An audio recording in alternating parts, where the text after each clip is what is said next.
ကျွန်တော် Real Madrid အသစ်ခေါ်ယူထားတဲ့ကစားသမား2ယောက်ဖြစ်တဲ့ Trent နဲ့ Jane Housen တို့ကဒီနေ့ညကံမဲ့ကလပ်ကမ္ဘာဖလားပွဲစဉ်မှာပွဲထွက်ပြီးတော့ကစားတော့မှာဖြစ်ပါတယ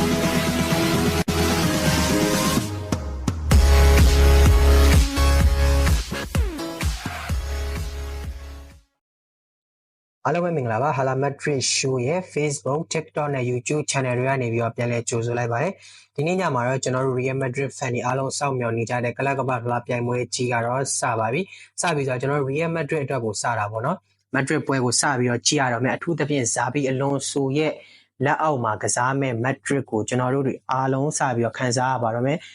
ခစ်တစ်ခုစပြီးတော့ဗျာReal Madrid ရဲ့တတိယဂျယ်စဉ်စုကအစ်စ်အမှန်စပါတော့မယ်။ဒါကြောင့်မို့လို့ဒီပွဲကို Madrid fan တွေအားလုံးလည်းပဲရင်ခုန်နေကြမှာသိကြတယ်။ဆိုတော့ Xabi Alonso ဘယ်လိုကစားသမားတွေကို line up ထုတ်လာမလဲဆိုတာနည်းနည်းလေးတော့ကျွန်တော်တို့ဒီဗီဒီယိုလေးမှာဆွေးနွေးသွားကြတာပေါ့နော်။ကျွန်တော်အမြင်ကိုပြောရမယ်ဆိုရင်ဂိုးသမားနေရာမှာတော့ Thibaut Courtois ကိုကျင်းနေပါအောင်ဝယ်ထုတ်မယ်။ဘာလို့လဲဆိုတော့လူနေသည် Thibaut Courtois ရဲ့အရန်ဖြစ်တဲ့ Thibaut Courtois တရားပြဿနာကင်းရှင်းနေတဲ့အတွက်ကြောင့်မို့လို့ဘယ်လိုပြောရမလဲလူနေကတော့ပွဲထွက်ခွင့်ရမှာမဟုတ်ဘူးဗျာဆိုတော့ RB နေရာကိုကြည့်မယ် right back နေရာကိုကြည့်မယ်ဆိုရင်မာကာကလည်း confirm လုပ်ပေးသွားပြီ Trent Alexander-Arnold ကျင်းသေးပါပွဲထွက်မယ်ရှင်းသွားပြီเนาะ right back နေရာကို Arnold ကစားမယ်ဟုတ်ပြီကျွန်တော် center back အတွဲကိုကြည့်မယ် center back အတွဲမှာလည်းပဲဒီနေ့တွေ့ရတဲ့သတင်းတွေပေါ့မနေ့ကတွေ့ခဲ့တဲ့သတင်းတွေမှာအားလုံး confirm ပြီးထားတာက Jane Housen, Raul Asensio ဒီ Spain ခန်းစစ်အတွဲလေးကစပြီးတော့ပွဲထွက်လာမယ်ကျွန်တော်တို့ Madrid fan တွေအားလုံးကြည့်ကျင်နေတဲ့အတွဲဆိုရင်လည်းပဲမမှားဘူးเนาะဒီနှစ်ယောက်ပွဲထွက်လာပြီဗျာကဲဟုတ်ပြီဆိုတော့ကျွန်တော်တို့ left back နေရာကိုတစ်ချက်လောက်ဆွေးနွေးကြည့်အောင်ဗျာဘယ်လိုပြောရင်ဘယ်နောက်ခံလူနေရာမှာဘယ်သူ့ကိုပွဲထုတ်မလဲFerland Mendy ကလည်းမပါလာဘူးအသင်းနဲ့အတူတူမပါလာဘူးဗျာသူဒဏ်ရာပြဿနာရှိနေတယ်ဆိုတော့ Ferran Garcia တယောက်ရှိမယ်เนาะဒါ left back စစ်ဆိုရင် Ferran Garcia ရှိမယ်ဒါအသင်းကြီးကစားသမားကိုပြောတာနော်လူငယ်အသင်းမှာဆိုတာကျွန်တော်တို့ Yusuf ပါလာအောင်မယ်အဲ့တော့ Yusuf ကအသက်အားဖြင့်19နှစ်ဗျာ19နှစ်ဆိုတော့ Xabi Alonso ကတော့ကျွန်တော်တို့တခုပြောရမှာ Ancelotti နဲ့မတူဘူးပေါ့နော်ဒီလူငယ်ကစားသမားလေးတွေကိုလည်းပွဲထုတ်ဖို့အတွက်ကိုသူတော်တော်ကြီးကိုခေါ်လာခဲ့တယ်ကလပ်ကမ္ဘာဖလားရှင်ပြိုင်မဲ့ဒီလူစင်းထဲမှာလူငယ်ကစားသမားတော်တော်ပါလာတယ် Academy တွေပေါ့နော်ဆိုတော့ Yusuf ကိုပွဲထုတ်မလားဒါမှမဟုတ်ရင်ဒီဘယ်နောက်ခံလို့ပြီးခဲ့တဲ့ရာသီမှာလည်းပွဲတော်များကစားရတဲ့ကာစီယာပဲကစားမလားသို့မဟုတ်ကာမာဗင်ဂါပြန်ပြီးတော့ဝင်ကစားခွင့်ရမလားကာမာဗင်ဂါကတော့ဗျာစောစောကဒဏ်ရာပြဿနာကြောင့်ကလပ်ကမ္ဘာဖလားကိုလွဲဖို့အစီအစဉ်တွေရှိခဲ့တယ်ဒါပေမဲ့ဒီနေ့တွေ့ရတဲ့နောက်ဆုံးသတင်းတွေအရအားလုံးအတီးပြချက်တွေမှာတော့ဒါကာမာဗင်ဂါကဝင်ပြီးတော့ကစားနိုင်တယ်ကလပ်ကမ္ဘာဖလားမှာကစားနိုင်တဲ့အနေအထားရှိတယ်ဒဏ်ရာကလည်းတက်တာသွားပြီဆိုတော့ပွဲဥထွက်ပွဲမှာကာမာဗင်ဂါကိုပေးကစားမလားပေါ့နော်ဒီတစ်ချက်ကတော့စဉ်းစားစရာရှိတယ်ဒါမှမဟုတ်ရင် Yusuf ကိုပဲXabi Alonso ကပွဲထုတ်လိုက်မလားပေါ့နော်အဲ့တစ်ချက်ကတော့ကျွန်တော်တို့စဉ်းစားစရာတော့ရှိနေတယ်ဗျကွင်းလေ3ယောက်အတွဲကိုကြည့်မယ်ကျွန်တော်အမြင်ကိုပြောရမယ်ဆို Xabi Alonso ကချက်ချင်း3 back ကိုကစားမှလည်းမဟုတ်ဘူးသူဒီ Real Madrid မှာရှိနေအထိုင်ကိုလည်းဖျက်ဖို့အစီအစဉ်မရှိတော့သေးဘူး4-3-3ပုံစံနဲ့ပဲပွဲထုတ်မှာပဲ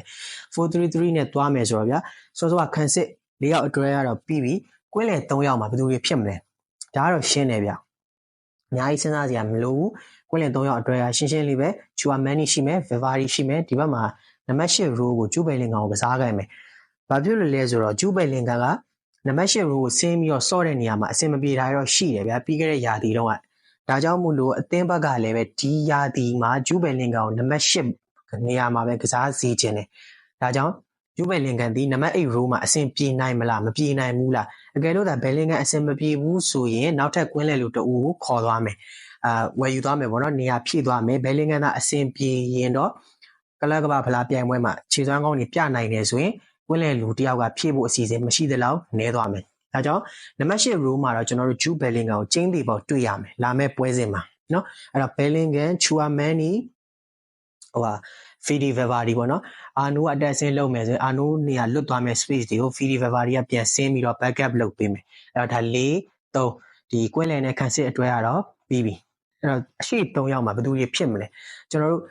Master Tuno ကလည်းပဲအသင်းရဲ့ကစားသမားတော့ဖြစ်ပြီးဒါပေမဲ့သူဒီပြိုင်ပွဲမှာမပါဘူး River Plate မှာပဲကန်အောင်မှာဆိုတော့ဖယ်လိုက်အောင်အဲ့တော့ right back နေရာကိုကြည့်မယ် Rodrigo ကစားမလားမဖြစ်နိုင်ဘူးဗျာ Rodrigo ကလည်းပဲပြီးခဲ့တဲ့ဒီ Xabi Alonso နဲ့စကားပြောတဲ့အချိန်မှာ तू ကဘယ်ချမ်းမှာပဲ तू စော့ခြင်းနဲ့ तू သူ့ရဲ့နေရာမှန်မဟုတ်တဲ့ညာဘက်မှာ तू အဖြစ်ခံပြီးတော့ကစားနေရတဲ့ပုံစံမျိုးကို तू မလိုချင်ဘူး မစော့ချင်ဘူးဗျာဒါကြောင့်မလို့ right wing နေရာမှာတော့ Rodrigo ကစားဖို့အစီအစဉ်မရှိပြန်ဒီတော့နောက်ထပ်ရွေးချယ်ရမှာက Arda Güler ကြံမယ်ဗျာ Brahim Diaz ကြံမယ် Brahim Diaz ကလည်းပဲကျွန်တော်အမြင်ပြောရမယ်ဆိုရင်